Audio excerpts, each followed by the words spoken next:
Hey guys, in this episode, we talk with Dr. Ron, a chiropractor out of Odessa, Florida. He and I chat about how strongly he feels about getting his message out and how Paper Jacket helped him do just that. Check it out.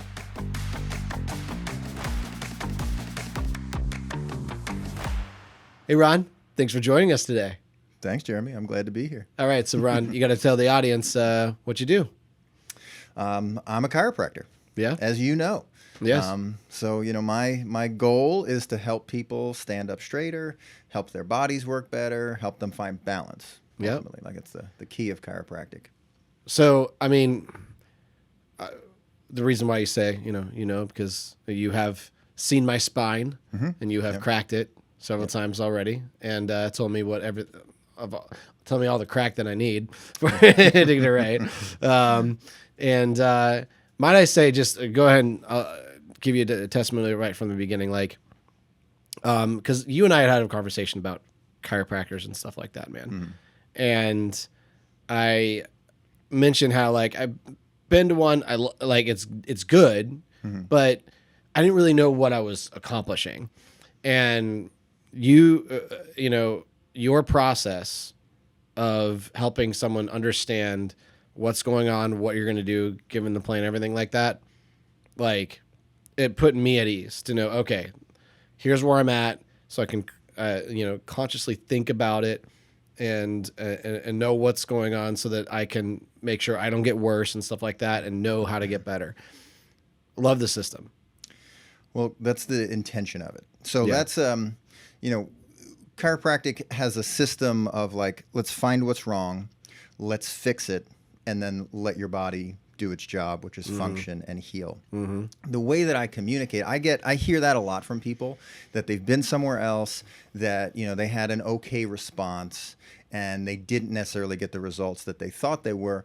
It's not that they got poor results. It's that nobody explained to them what the results should be, what they should expect out of it. I think when you set somebody up for proper expectations, then whether you're telling them that, it's going to take a day to fix this or a decade to fix this, they're not surprised when they understand the process. So my brain always has worked in a very, like, logical, analytical, structured way. So when it comes to chiropractic, you've got 24 bones, they form a spring. That makes sense to me. In the center of it, you've got a spinal cord. You have nerves that come off of it. Signals come from your brain to your body. And the better your spine is balanced, the easier it is for those nerves to carry information from the brain to the body and from the body back. So when I'm coming up with a strategy to try to help somebody really understand that, I think just breaking it down in a really simple, understandable way is what's going to help you kind of wrap your head around what it takes. Yeah. And in reality, like, my goal is to help people not get rid of back pain. It's to help people heal, to help people actually get better. Yeah. And healing is not some, like, mythical unicorn. It's something that's very attainable for just about everybody. Some people break down so much that it takes a lot of work. And they live in a state of regular sickness. And it's unfortunate, but it's common. And if we can help people see that you being sick is not who you are, it's just the state of where you're at. But if we can help restructure some things, help rebuild some things, you can start healing. And once you start to heal, your body starts to hit this, like, cascade of performance, of function. And I believe that people really can heal, even if they're old and decrepit and broken down. They may not heal as well as they did, but it doesn't mean, like, if you're alive and you're breathing, you're still producing new cells, you're still technically growing, you're still healing. You just have to remove as much of the interference from it as possible. And I love to hear when people say, like, I didn't know that it was like this, or I didn't know that it could do that, because the healing that happens is you. Yeah. It's not found in a pill. It's not found in a potion. I don't heal anybody. Yeah. I just help your body work a little bit better so that it can heal itself better. And it's obvious in how your whole program works. And I really want to get into that. What I really want to get into is how you ultimately developed your business as a chiropractor and helping kind of showcase this and stuff like that. But before we begin, we're gonna pour ourselves some bourbon. So I agree with your choice of Buffalo Trace. Excellent. Actually, what you said was we'll just do the bourbon rather than the peanut butter whiskey. Yeah. Tell me, have you had Buffalo Trace? I have had Buffalo Trace. Oh, Here you go. And cheers. Cheers. Mm-hmm. There So you go. That's what Friday afternoon tastes. Yeah, I try to have at least one of these a week, you know. And what I'm now trying to do is like figure out a good cocktail to make with the bourbon Okay. each night. My last one was, it's called a sweet old fashioned, Okay. which basically your typical old fashioned, but you muddle the cherry and then you add chocolate bitters.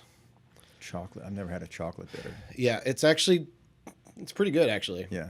It's exactly what you would think. It's a Chocolate bitters. yeah. So I liked it. However, I don't like the muddled orange in my old fashioned. Yeah, it's got to be super subtle. They've come out with the smoked old fashioned has gotten really popular lately.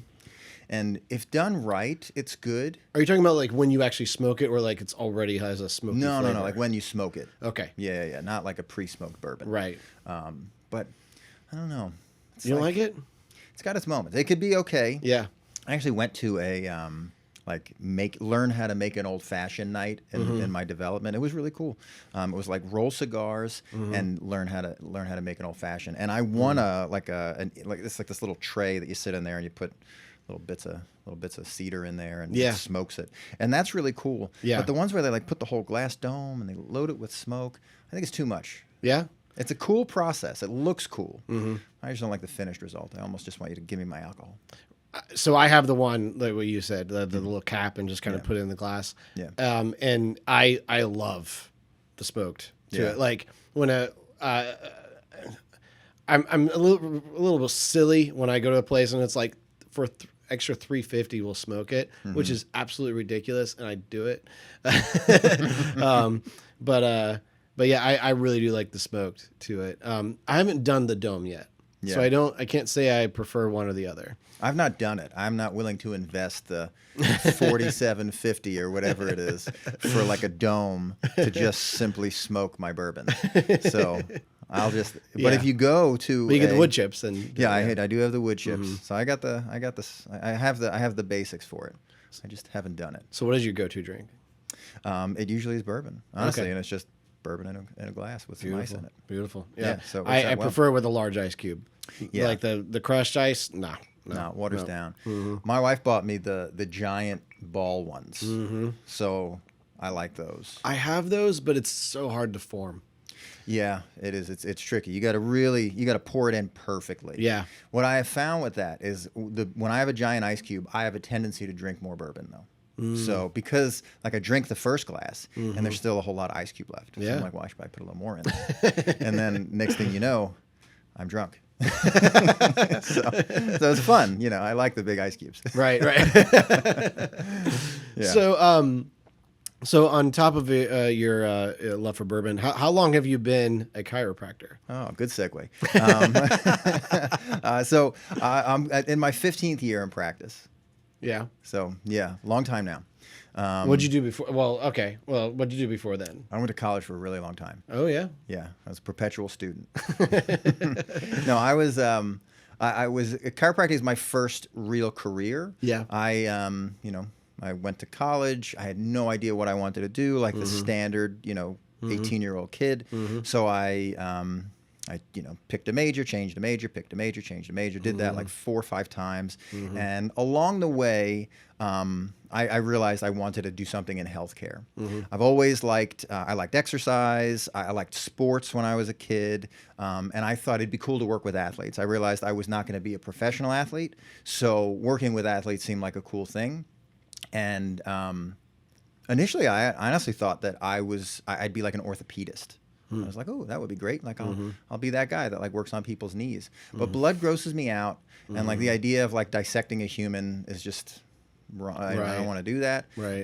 So I went to a chiropractor because I'd had and I had injuries. Mm-hmm. I liked lifting weights. I kept hurting myself, and I kept getting kind of repaired by the chiropractor.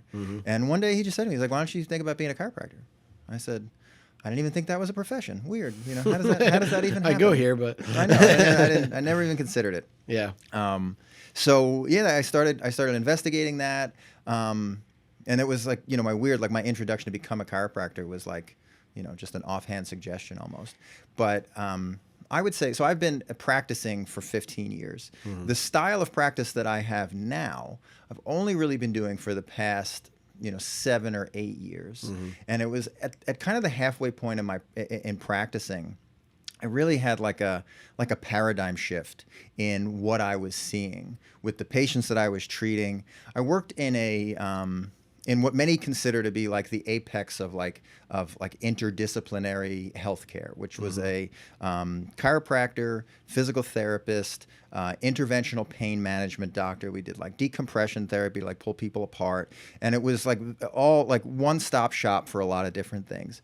And the focus of it was symptom-based, like pain relief. Like I have back pain. Let me figure out how to manage my back pain, you know, whatever it is. Here's your diagnosis, here's your treatment protocol. And when I first went into it, it made perfect sense. I was like, well, this is great because we're going to work on, you know, helping people get strong with the therapy. We're going to work on their spinal alignment with the adjustments. And then for those people with a lot of damage, with real acute pain, like the injections will be great. And it does work to quickly mitigate pain. But what really frustrated me was we kept getting the same people coming back with the same problems over and over again. And there was a point, honestly, like I want to say 4 or 5 years into practice, that I almost quit the profession. I really didn't think that what we did worked because nobody was getting better. They were just feeling better for a little bit. So I wound up like leaving that job, and in my like, okay, let me see what I'm going to do with my life. I just took a job that was closer to my home. It was like, let's cut the commute out. I'll be closer to home, better hours, whatever. And that guy, you know, he was what I consider to be like really a true chiropractor. And by true, like from a philosophical standpoint, he looked at the body not as a thing that breaks, but as a thing that's built to heal. And I'd never really, though that was kind of always my thought, my philosophy deep down, it was never one that I'd seen in practice. So when I saw that, and I saw this guy, you know, taking x-rays, giving people recommendations to change their x-rays, to like build back healthy structure, and then going into this guy's office and seeing like this bustling, busy practice with like, you know, you'd see maybe 60, 70 patients in a day, which like at the time sounded ridiculous. But seeing all these patients and all of them like happy, like glad to be there, getting better, having these like amazing outcomes, I was like, I've been doing this wrong. And from there, so I started working with him. I learned that method of how we practice, which is corrective care, so structural correction. And that was it. That really, so like I've been a chiropractor for 15 years, but I really been a chiropractor for like the past 8 years. Sure. Before that, I was just in healthcare. And that was just like, that was it for me. And that was when I knew that this is actually what I'm supposed to do, not just what I'm happen to be doing. That's a really interesting perspective because I've never heard like a chiropractor admit like anything what I was doing was working. Like that's, to me, like that story alone shows why you should be trusted, because you were like, I was going to give this up until I saw you do it this way. Now it's working. That's really cool. Like that's humble of you to say, honestly. So I'm curious, when it comes to building your business as a chiropractor, were you always with 100% Chiropractic, which is a franchise? No. So once I started working with that doctor, Dr. Devin up in Marlton, New Jersey, great dude, love him. I worked with him for about 2 years, kind of grasped the model, and then thought like, I think I could do this maybe even better. So I actually, a guy that I used to work with at the previous job, a physical therapist, we got together, and and decided, hey, we're going to integrate this. We're going to make this work in a different way. So now that I have this new model, this new understanding, this like corrective strategy, what if we were to bring in some physical therapy into it as well? And at the time, I still think that that is a really good model. I just didn't understand how to integrate it properly. So, and I'd never run a business before. You know, as you know, like there's a big difference between like working in a business and operating a business. Sure. So I was naive in that process. I just thought like my passion will win everyone over. And when it comes to attracting new patients, that doesn't work. So we didn't really have a great marketing strategy. We had exactly $0 in the budget. So it was very much like knocking on doors, trying to like create relationships, go, showing up at different doctors' offices, different places that could refer. And I did that for about 2.5 years and really just didn't get any headway. It was just kind of spinning our wheels. And that was, the guy that I was a partner with, we had, I think, opposing visions. So that was a lesson that just because my vision, I believe in it so deeply, somebody who said like, yeah, that sounds good, they had a different vision. We really didn't like merge that properly. So that led us to kind of to a poor success low, just kind of getting by. And again, that can be very defeating when you're like, I've got this amazing thing that I can do, but nobody wants to let me do it. Right. So at that point, we were living in New Jersey. It was January, and we'd had like 15 consecutive days that didn't go above 20 degrees. And I decided that I hate the cold and I don't want to be there anymore. So we saw a picture of a friend of ours that lived in Florida. He was surfing that day, and I hadn't seen the sun in 2 months. So my wife was like, let's move to Florida. This would be a great opportunity. I started applying for jobs. And I knew that I didn't want to just work for anybody.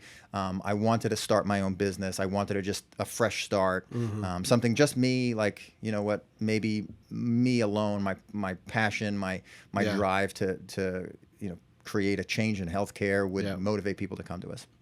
I blindly applied to this 100% chiropractic in Tampa, and lo and behold, this Dr. Pedro, who I went to chiropractic school with, who was a friend of mine back then, but lost contact with, hadn't spoke to in almost 10 years at that point. He was the guy who owned the practice. So he calls me like on a random Saturday morning. He's shopping in Lowe's, and he's like, Ron, did you apply at my office? I was like, I have no idea. What's your office? And it's 100% Tampa. He's like, I need an associate. This would be amazing. I trust you. I know that you could do a great job. So come on down. So I pretty much had a informal interview that I flew down here and got to see the practice, saw the model of it. It was very, very close to the model that I wanted to practice. And it was already running similar systems that I was running. It just gave me an opportunity to learn the business model of it so that I could do it successfully. And that was really for us, like that's what brought us here. That's what introduced me to 100% chiropractic, being in a successful practice, understanding how to operate the systems, not to fit myself to the systems, but to fit the systems to me, allowed us to really be confident that we were going to be able to do this without the same kind of hiccups that we ran into initially. So after, that was in 2018 that we moved down here. So I worked there for 2 years, decided to open my practice, and then a global pandemic hit, which turned out to be a huge advantage for me. Because when you're trying to negotiate lease space at a location and the world is closing, and this area, like everything was being built really fast. So all of a sudden, like there were these plazas being built, popping up out of nowhere. And, in 2019, all this projected growth. And then 2020 is like, the world is closed. No one wants to open a business. The government was saying like, you need to stay home. And Governor Ron DeSantis was like, hey, chiropractors, you're essential. So we don't have to close. So all of a sudden I became this like the prettiest girl at the dance. So I have these landlords fighting over me. Like, what do you want? We would love to have you in our place. So we had this like huge negotiating opportunity. Like it was a gift from God, not COVID. That's not what I'm saying. No. But like to be in the situation when it was there, all the frustrations of trying to like find an office and open over the 2 years that I was working in Tampa were for the right moment. And it happened to be in that plaza where Greenwise was, which is now a Publix, and that makes me sad, but that's okay. But like perfect location, perfect timing, right at the moment where like the area exploded. And we opened our doors on December 28th of 2020, right when everybody was still isolating and afraid. And here we are, this like wellness-based health advocate. You should come to us to help fortify the function of your body so that you could fight off a virus, because you can't hide from sickness. You can only fight sickness. So our message was received really well. The practice exploded. We went from a 0 patient practice to a 350 patients a week practice in less than a year. Wow. So we really we grew rapidly, and it was a testament to being in the right place at the right time with the right message. And after COVID, there was such this like lack of trust in healthcare. Because they're like, look, you're telling us to do this stuff, but it's not working. Why is everybody sick? What's going on? And I'm standing over here saying like, well, if you're running from being sick, you're just going to run to something else. But if you again fortify your health, and this is how we do that. This is what chiropractic is principled on. Yeah. So it was perfect, and here we are. When it comes to your journey of being a chiropractor, and I still think we're in this spot where I still think at the end of the day, people, the healthcare system does not take chiropractors serious enough. And I blame that mostly on the coverage of insurance, right? It's very little to none, basically. And I'm curious, as you've been in this a while and seen maybe the growth of it, maybe it's always been the same, I don't know. But what have you seen that's done well, and where do you think the industry's going, and how you're trying to push that? The message of, hey, this is an essential part of your healthcare, to where more people have the ability to do it. Because I mean, I just imagine like, hey, if you go seeing a chiropractor, you're going to get less insurance, less like a discount on insurance, almost because you have a healthy life, something along those lines. Do you think we're anywhere closer to that? No, I wish I could be optimistic about Sure. it. In reality, health insurance is misnamed, right? Yeah. Like it's not about you being healthy. It's about like financially covering you For catastrophic events. when you're sick, right? Yeah. Now we've like expanded that and given it this kind of false sense that like, well, if I have good health insurance, they should make me healthy, Right? Like they're going to cover all the things. But health insurance has its place, but it's insurance. Like it's, your car insurance doesn't cover an oil change. It doesn't cover maintenance. It doesn't cover, if you get into an accident, that's what you have it for, right? Health insurance is the same thing. It's not like I want to be healthy, so therefore let me go utilize my health insurance. And there's like certain strategies where like they have certain things, like they call them like well visits, where let me go to my primary and get evaluated and see if I'm sick. I think that, again, I could go off on a whole different tangent with that, but either way, like the idea of health insurance is not to keep you healthy; it is to cover you when you're sick. Chiropractic, in the way that we practice it, it can be used from like a I'm sick standpoint, like I blew out my back and I need to come see you. Yeah. Now, an injury is one thing, Right. and then restoring the function of your spine is a Right. different thing. Right. So, And the basics of what you're saying is restore your spine, have it, which will help you remain healthy, which makes it easier to fight off things. That's Exactly. that's the basics of what you're Yeah, saying. so like to make it as simple as possible, like we all grasp that like our nervous system is our control center, right? Yeah. Like the brain tells the body what to do, Mm-hmm. the body tells the brain what's going on, and it makes adaptations. Your brain your nervous system controls your immune system. Your immune system is like the your defense system against like the outside bad stuff, so viruses, bacterias, toxins, things like that. And that works to, in essence, alert your brain as to, do we need to like create a immune response? Like, do we need to send a lot of white blood cells? Do we need to create a lot of inflammation? Do we need to fight off something? Or are we okay?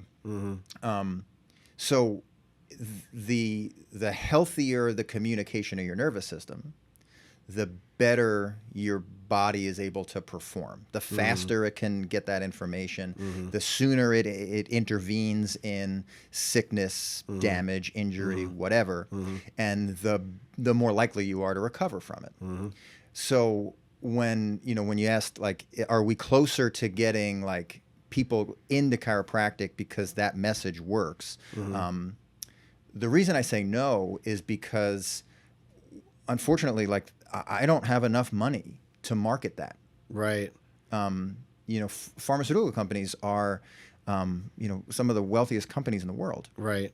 They can have a Super Bowl ad, and they can pay Lady Gaga to tell you that this medication is going to fix your problem. I'm just this guy standing here, doing a podcast, right? Sorry, we didn't hire Lady Gaga for your. If you could get her to endorse what we do, that would be so cool. This would change healthcare forever if we got Lady Gaga. Oh my goodness, that's all it takes. We just got to get Lady Gaga to be on our side. Lady Gaga and The Rock. If we could get both of them to buy in, then I think like America would just flip upside down. I'll work on Dwayne here shortly. Yeah. That would be sweet. But yeah, so I would love to think that we could fight that. But the message that people hear has been the same message for a really long time. It's been, you are inherently not super healthy. You break down. Sickness is not your fault. Sickness is the result of bad luck, poor genetics. Your situation isn't on you, and that's not really true. And it's not that people are trying to get sick. It's that people don't do all the things that would make them healthy. Sure. And if you ignore that enough, everybody grasps that, like, if you don't exercise, you're probably not going to be as healthy as you should be. And if you eat poorly, you're probably not going to be as healthy as you should be. What my concern is that the marketing of a pharmaceutical company says that it's not saying that you shouldn't do that, but it's saying that if you don't, we got you. Right. Don't worry about it. Right. Like, you can be sick Right. because we've got this magical pill, this magical drug that's going to save you. Like, we've got you, so don't worry. Yeah. When you do it wrong, we'll make it right. And that's what health insurance has become. Right. It is the coverage of medicine, the coverage of sickness. And since chiropractic, technically speaking, from a healthcare standpoint, all we treat is back pain. How much back pain could we treat? Right. Right. Right. You're almost like in the same category as a massage therapist in a sense. Not to say like massage therapist is only good for, but you're a whole lot more in many ways. Now, how are you currently trying to push the narrative of why this is important for you? Like, what has been successful for you? What has not been successful for you in that messaging? So, grassroots marketing for us is the easiest way for us to get a connection. So person to person, not just some like billboard that says like chiropractic saves lives, but like getting to talk to people, getting to get in front of people. And when we explain what we do, it's so logical. It makes so much sense. Like, people really get it. They're like, oh, that does make sense. And we're probably like at the best time ever for people to really jump on board with it, because we've never been sicker. Like, as a society, like the percentage of people that are sick, chronically ill, it's ridiculously high. It's Yeah. like more than 50% of the population is sick. It's like 6 Right. out of 10 Americans have a chronic disease. Mm. That's terrible. So people recognize that that the system that we have isn't really working. Mm-hmm. The problem is that because they've been told by their parents and by their doctors and by the commercials on TV and by everything in life that this is how it goes, we're often left to believe that, like, well, that's the only option. Mm-hmm. So we're trying to put out, content. Social media has been really helpful for that. But, for me to do a TikTok ad or a TikTok commercial where somebody like hears me adjust somebody and I've got 5 seconds to be like, chiropractic saves lives, they're not necessarily going to buy it. They really need to be taught what it is. Sure. Yeah. So my goal is to empower people to talk to other people about it. Mm-hmm. So we bring people into our office. We do lectures on a regular basis. Mm-hmm. I call them lectures. I like to think they're more like workshops. Sure. And it works for us twofold. One, it's an introduction for patients into our office. So it's a generation of new patients. Mm-hmm. But really, more than anything, if I can create someone that would tell somebody when they hear something like, oh, I was just diagnosed with X autoimmune disease. If I could get somebody to hear what I say and work that through their head and say, an autoimmune disease means that your body is fighting itself? That doesn't make sense. Have you seen a chiropractor? Mm-hmm. Like, that's my dream. Yeah. Is that people will start looking at chiropractic not as a means of back pain treatment, Yep. but as a means of actually becoming healthier, Right. restoring balance to the body. Right. And I think if we can get enough people to start asking the questions of how does that work? Why do you do it? What's your expected outcomes? Mm-hmm. We can answer those. Like, as a chiropractor, I can answer those. Mm-hmm. My dad went through treatment for cancer. And when he did so, they go in, they give him a diagnosis, and they tell him his treatment strategy. Mm-hmm. And I asked those questions, like, well, what's the expectation? What's the expectation of the treatment? What is it that we should hope for the outcomes? What's the reasoning for doing it this way? Why did this happen in the first place? And when I wasn't met with, like, thank you for asking these amazing and important questions to understand your health and healing, instead I was met with hostility towards that. Like, why would you ask these questions? Like, that was like, this was 6 or 7 years ago. That's where I really started to get this creeping suspicion that what we're doing isn't necessarily understood. It's just what we're doing. Yeah. And I think chiropractic for 129 years now has been doing, in essence, the same thing. Yeah. Which is a testament to it. Right. Because if you don't have to keep reinventing yourself, it means you're doing something that's working pretty well. Mm-hmm. So we've created a better understanding of how it works. So maybe 120 years ago, when somebody said, why do you do this? I said, I don't really know, but I know it works.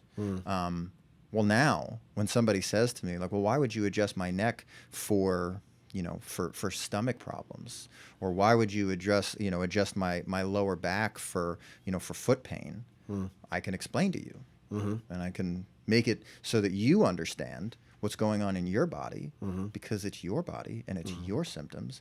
And I think if you know what's going on, well, then you're better suited to understand how to be healthy and not just be a patient of mine. Right. So you're trying to conquer the world through Yes. your chiropractic business. World domination. What is your approach over the next 5 years? Obviously you want to get patients in, and you've done some great ad campaigns to do that and stuff like that. But what is your true hope and desire in getting the message out there? Well, again, from world domination, other than that, yeah, I think it's more like just getting people to be an active participant in their health. Yeah. Not handing it over. How do you think people want to receive that messaging? I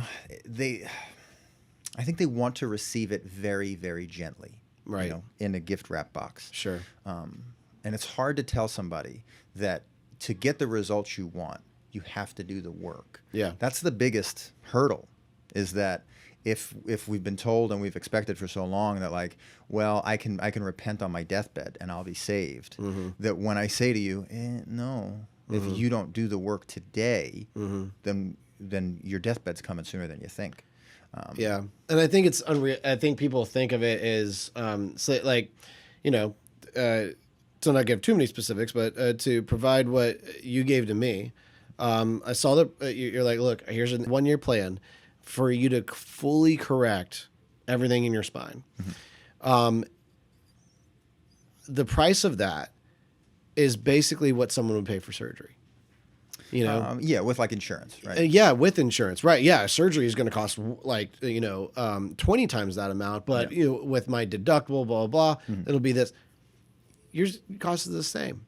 Yeah. Now, obviously, I'm going to be practical. What makes it hard is that you're often having to pay for insurance and that now, and that is the difficulty for healthcare and where we are. However, you're going to spend the money anyway on a deductible. Yep. Right. So, and I think that's where it's just, we got to change our mindset on, I will do, to me, the mindset is I will do care if it's covered.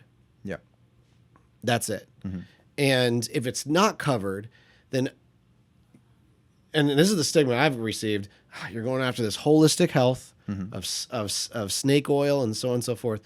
Where do you feel like messaging has hurt you? Now, obviously, the advertisements of saying we can make it easier, I understand that. But where do you feel like you fall into the snake oil salesman in a way of holistic health? Because I feel like it's a very unfair space. Yeah, I would say that not as much as it used to be. Sure. At least it has grown out of that at least a little bit more. Yeah. It used to be very much like, this like almost like unachievable outcomes. Like we're making promises, we're cashing, we're writing checks that we can't cash, right? What gives me so much confidence and conviction in it is, as you saw in the office, like we have like the testimonial walls. We show people like pre and post X-rays. Yeah. And we do that on purpose. One, we want to celebrate people. I want to high five somebody when they do a great job. Yeah. But I want people to see that like, hey, that you were told can't be done has been done 1,000 times. But just because you haven't seen it yet doesn't mean that it's not real. Yeah. So, it's hard to overcome a stigma when 85% of the population uses traditional healthcare, like the medical approach, as their primary form of health. When you have health insurance companies that turn immense profits, that they're marketing the need for health insurance. When there's a secondary market of people that make amazing livings off of selling insurance. And they're going to tell you that you need it. And even from like I was watching this thing the other day about like how to utilize your insurance as an investment opportunity. It's like, okay, well, I'm putting money into it and what is it? With health insurance, it's interesting because people are pretty willing to invest in their premium because they think they're getting something that's like, again, like I this weird comfort that like if anything goes wrong, you've got my back. Right. But anybody that's actually had to deal with their insurance company recognizes that that's not actually how it works. Right. Like you come and say, hey, I've got this issue. And this is my diagnosis and this is my treatment strategy. So I've been paying you $1,200 a month for the past 2 years, and I haven't really used you, but now I'd like to use you. And they say, I don't know that that's necessary. We'll give you $400 worth of value towards it. Here's your voucher. Right. Right. Right. And it's like, but well, why can't I use the benefits that I pay for? So I have health insurance, but I have a health insurance that doesn't cover a whole lot. Sure. I use health insurance truly as a catastrophic coverage. Right. Because one, I do things that I know are going to help facilitate health for me. So I'm a chiropractor, but I get adjusted on a regular basis for prevention, not for reaction. I eat a mostly healthy diet. I do my best to exercise. I try to foster healthy relationships so that I have good mental stimulation. So I'm physically, mentally, and chemically trying to create balance and facilitate what builds health. So my health insurance for me, which I pay for a family, and I don't know, this is maybe I shouldn't let anybody know that you could pay this little. I pay like $120 a month for a family of 4. So Really? yeah, and I have a $5,000 deductible, and I have I think it's a $10,000 out-of-pocket max. And I pay $120 a month for that. So I pay under $2,000 a year to cover my family for catastrophic needs. Now, if I want to go to the doctor and get blood work, it's probably not covered. I got to pay out of pocket for that. Right. But we're talking about $100, $200 in that situation. Yeah. $200. Yeah. And then, so the difference is like if I paid, let's say I paid $500 a month, I'm guaranteed to spend $6,000 a year on healthcare. I may not use any of it, but I got it. And then when I need it, I can still have a deductible, and I can still have to pay some out of pocket. Right. So maybe my copay for my blood work is $60. Right. So instead of paying $200, I pay $60. So I save $140, but I've already spent $5,000 more throughout the year on it, right? So like when you come down to like really looking at the numbers of it, if you're strictly looking at like financial, savings, spending a whole lot of money on health insurance, if you're not a really sick person, is a huge waste of money. Right. Now, if you've got weird genetic abnormalities and all these things, and you need all these medications to stay alive, and you need to see a doctor every other day, well, yeah, you know what? It's going to save you money to spend $1,000 a month on health insurance. Right. But if you're like the average human being, having all that coverage doesn't really get you very far. And since you don't use most of it, it really just turns into profit. Like with a country as sick as we have, saying 6 out of 10 people have a chronic illness, how is it possible that insurance companies post billions of dollars of profit every quarter? That doesn't make any sense. Where are they? Right. Who's paying for this stuff? Right. So, like, again, it's logic. It makes sense that you should be actively investing in you being healthy. I think it would be cool if your health insurance paid for your gym membership and reimbursed you if you sent them your grocery bill. It said, look, I bought all organic and I don't eat a lot of sugar, and I'm doing all these cool things that, like, I don't eat any food with dyes that cause cancers. Like, hey, can I have a reimbursement? And they will say no. Right. Yeah. No, that's not what it's for. So, I think as people, the reason that we run into so many walls is simply because people see their health not as something that they have nearly as much control over. And that when it comes time to actual investment, like the idea that like you should spend money on you being healthy seems so weird to people. But like, if I told you that I could get you a Ferrari for $1,000 a month, you'd be like, yep, right, I'll take it. That's a great deal. What a bargain. But if I could help your body function and be more suited to fight off illness, to thrive under stressful situations, and then in 20 years from now, you're not on 7 medications and you're not limiting your lifestyle because you've got all these ailments and injuries and challenges. And I'm not like trying to sell people on this like false narrative. Sure. Chiropractic has been around for a long time. Yeah. The 15% of the population that utilize chiropractic heavily, and honestly, it's about half of that utilize it solely. They routinely report high satisfaction, low illness, low occurrence of having to spend a lot on healthcare. Because they've invested in the things that make them healthy. Yeah. So I'm not saying, get your spine cracked and you'll never get any of these problems. I'm saying that the idea of what we do is based around the body can heal.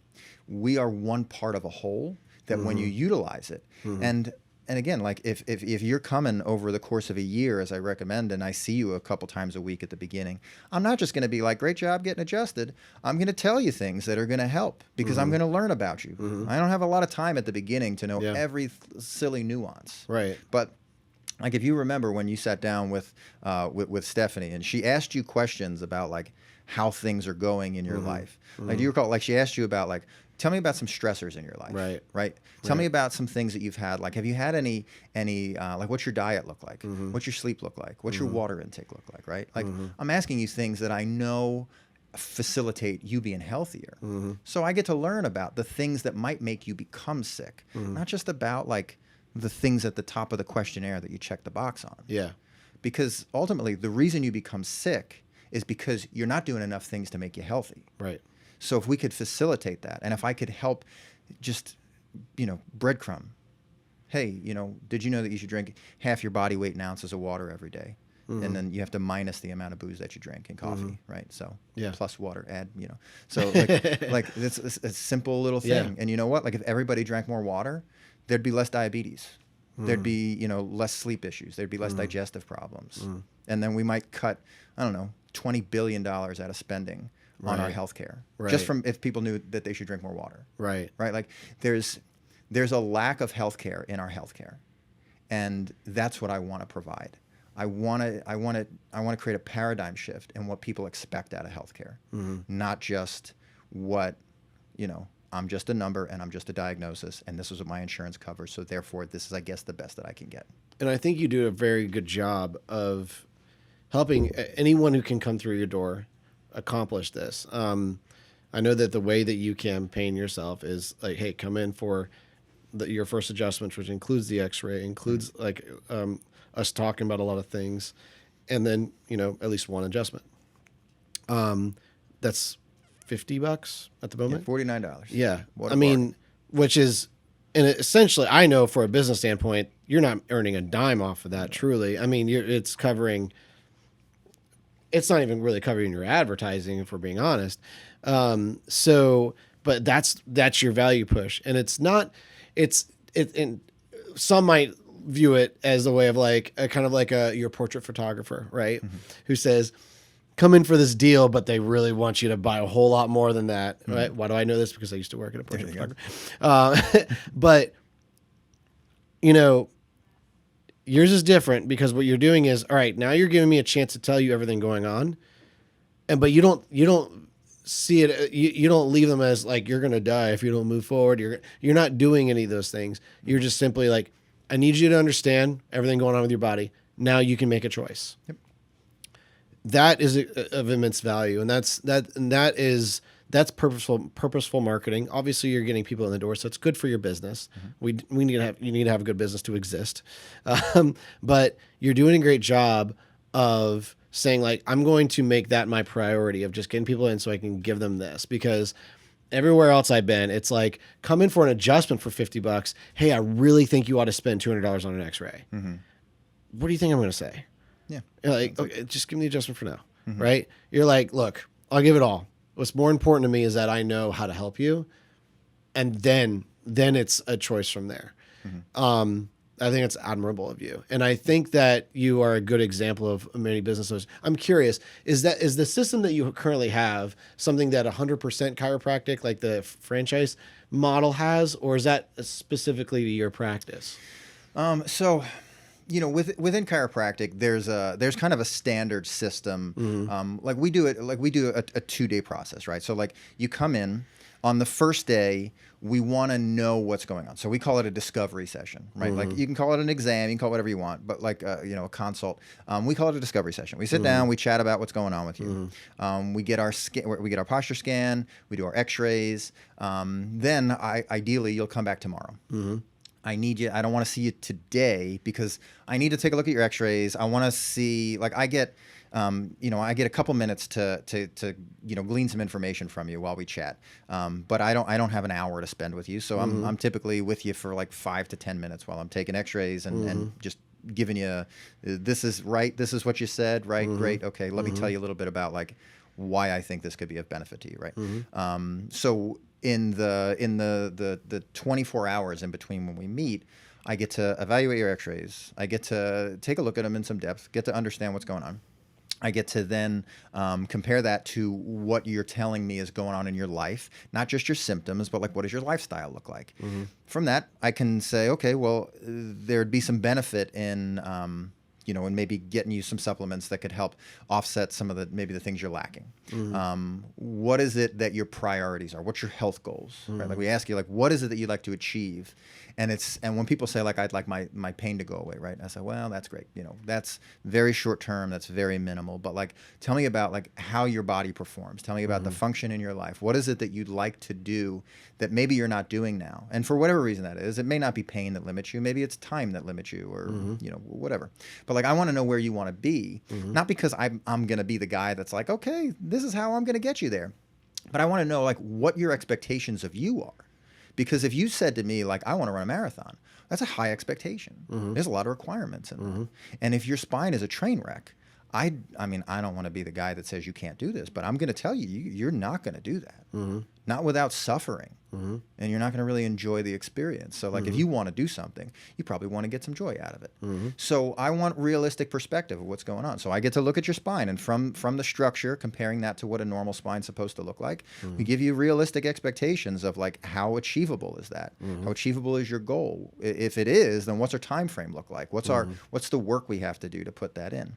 So on the next visit, which we call an empowerment session, and these are proprietary verbiage from 100% chiropractic. And I value very much like the intention of what it is, because again, it's not just I'm trying to get somebody under chiropractic care. I'm trying to change somebody's life. I'm trying to give you the power to do that. Like I'm not doing it. I'm just the tool that helps you get there. So on that second visit, when we go over everything, and now I get to show you. First, I'm going to show you what a normal spine is. So I give you the 5 minutes of like healthy. This way, you're not a radiologist, but at least you've seen an x-ray before. And you've seen one that's normal. So that when you look at yours, you get to say like, oh, that's not what that's supposed to look like, right? And then we talk about, what it is that we see. What we treat as chiropractors are these shifts in alignment that create stress on your nervous system. It's called a subluxation. It is the only thing that a chiropractor diagnosis is the only thing that we treat. I don't treat back pain. I don't treat headaches. I don't treat IBS. But people tend to get results from those diagnoses because we improve function. So I want you to understand what normal is, and then show you what's going on with you, where the problems are, what would be the protocol to fix it. And fixing it takes work. Obviously it's, you don't just do an adjustment and all your problems are solved. But if that's the goal, if you said, hey, my goal is to be the healthiest I can possibly be when I retire. Well, if your spine is 50% now when you're in your 30s of what it should be, well, when you're 60 and you retire, what do you think it's going to be like? So best version of you, best, healthiest, active. Be the guy that plays with your grandkids, not the kid that watches your grandkids play. Like my job is to tell you realistically what's possible for you. And sometimes it really sucks because people are way worse off in many cases than they think they are. And when somebody says, I want to do this and that and the other thing, I say, I don't know that that's a possibility for you. I mean, I think the power, the power of the mind and the will to overcome things is big, but there is structural limitation because if in some cases, somebody's going to be in a wheelchair when they're that old if they don't fix the things now that they could fix. So I don't like try to put fear into anybody, but I do try to give you realistic expectations. So if I can show you how to fix it, then that presents immense value. Yeah. So if it costs, thousands of dollars to correct something, but see, that's the key. You're spending this much money over the course of a year to actively fix something, which means that, let's say you spent 1/10 of that to manage it, but you're managing it. Now in a decade, you're still managing it. You have the same problem, but you've spent the exact same of what it would have cost you to fix it. In 20 years, you spent twice that, and the problem is worse, and your quality of life is poorer, and you've now spent significant other finance on managing the problem. But you've also spent like time and experience. You've given up on these things. So what we're selling people is not, the fact that your spine could be healthier. What we're selling you is that you could actually live a life that you want to, and you could have control over it. You don't have to give that control to me. You don't have to give that control to any doctor. You are the one that dictates your health. It's not your genes. It's not your, it's not your situation. It's the actions you take today make a difference in the product you are in the future. So, yeah, it's not cheap and it's not easy, but nothing that has ever turned out to be great has ever been cheap or easy. It's like when someone says, I just had someone yesterday ask me, Jeremy, okay, so you guys, when you do a podcast, your plan of 24 episodes a year, and then you do 4 shorts of each of those. So 24 episodes, 96 shorts. Okay, can you give me some resources so I can do that? I'd like to do that for myself. I'm like, yeah, if I find it, I ain't going to tell you about it. It's just simply you do the work. You have the skill. It's what no one wants to hear. They all want the pill, right? Mm-hmm. Like, how do I lose weight without exercising? Even if you find they're out there, it's temporary and it's not necessarily healthy. It's not. What I truthfully believe that the success of your business has to do with the way you offer it, the passion that you have, the how good you are at giving education, and you do a good job, just naturally being a chiropractor. But I believe the growth of your business is truly in how you are giving that value and offering that value and saying, hey, in the same way that I want you to invest in your health, I'm going to invest in my business so that more people have the opportunity. And I think that's where your passion is shown, is that you're like, hey, I'm willing to put in the money to grow that. I mean, I could honestly say, I bet you if you were to do less marketing, you might in the year more profitable than not doing it at all. Might. But let's go back to that management thing. Let's go back to that plateauing and stuff like that, right? Why do you invest what you do into your business? Truly. Well, like you said, like I want to reach as many people as possible. Yeah. So, social media has been a real kind of blessing in a time frame. 20 years ago, people absorbed everything through television, right? Like, Yeah. And then the internet showed up, and now social media has really become this like the most, I guess, the immediate way to absorb content, right? Like especially like it's in your pocket. So when we talked about what you do, because I've been doing marketing for a while, and I've really just kind of like left it up to the company. And I said, yeah, here you go. Tell me what to do. And they'd be like, okay, shoot this video on your phone and this angle, and then send it to us. And it's such a small, like it doesn't. It's hard for me to show who we are and what we do in this like small frame 35-second clip of like this is it. So when so we invest the money in like bringing in a professional videographer. And like doing a podcast, right? Like we do this stuff because I realize that people absorb things differently. They need multiple sources of that. They need to see my face over and over again.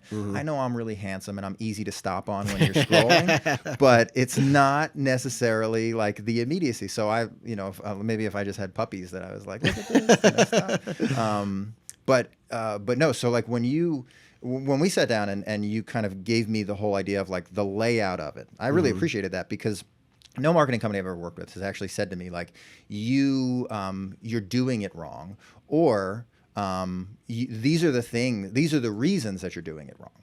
So like you kind of explained the funnel system to me, and I was like, well, I didn't know how that worked, because they told me I had all this value in leads, and I've never seen that value. But what they failed to do was like provide a solution for that. So you kind of pitched these different ideas of like, how do we market it? And again, I think video and social media, that's kind of going to be the best means of getting out to as many people as possible. But when you said like we should do these like a spotlight testimonial, like we sat down, we talked about my business, and you said, this is what I think would provide you the best return to get people to like understand it faster. I appreciate that, because I've had this idea in my head that like, I don't think people understand what we're doing. They just happen to scroll on our ad, and if it like catches their attention, then maybe they click on it. But I want people to know what we're doing. I want everybody to come in. And again, for aside from the immense benefit that would have for my business, I want people to get a chance to have just that moment of conversation. I want people to start asking the question of, am I getting the service that I deserve, that I've been paying for? Is my insurance company actually interested in me being healthy? And the best way to do that is to show people that like, that my patients, you sat on a couch with my patients and you said, hey, tell me about your experience here. I feel so confident that when somebody sees somebody that's like, that person's like me, I had that similar problem. Oh my goodness, I've never heard of that before. why did they get results and I've not gotten results? Mm-hmm. I just think that like it's not necessarily going to be like, I'm going to click on that ad, that guy's going to be my chiropractor. But it might get them to think like, what is it that I could be doing? Maybe, oh, wait a minute. Maybe I do need to put some work into being healthy. Maybe waiting for sickness, for them to come out with a medication to manage my sickness is not working. Mm-hmm. So, even if it's the simplest thing of like, if that little testimonial motivates somebody to say, I should probably start moving, I shouldn't go home and sit on my couch for 4 hours. Yeah. I should go home and go for a walk around my neighborhood. Great. That's cool. Mm-hmm. I think that would be lovely. Mm-hmm. That's a win for me. Mm-hmm. But the only way that we can do that is to get as many people to see what we do as possible. Yeah. So, and to share your deep message, it takes a lot to share it. Mm-hmm. Now, I think ultimately, advertisements get you leads. Mm-hmm. Leads become customers. Cool. However, what we need to start doing is going after engagements. Mm-hmm. Engagements can spread your marketing message without someone even being a client. Mm-hmm. A lead has to be a client to really spread your message, mm-hmm. right? But someone simply engaging with you, which is someone who just follows you but just sees your content. Mm-hmm. See the person actually watching it, the person actually commenting, sharing, so on and so forth. But what you're saying is, I wanted to go after people's attention, mm-hmm. what people are actually wanting to know about and care about, whether or not they become a client at all. If I get the message out more, naturally I will get more clients. And I think that's a good approach that you're taking right now. Yeah, that's what we're trying, man. Throw as much against the wall as we can. Well, you're doing a good job with it, Ron, and thank you for being part of this podcast. I love talking with you about this because I love how you're extremely honest. You're like, a chiropractor has told me, I will help you with your migraines. You're like, this helps it, but what I'm going after is this. You're the first one to truly go, this is what I'm fixing, and these are some of the side effects, the positive side effects that happen mm-hmm. from it.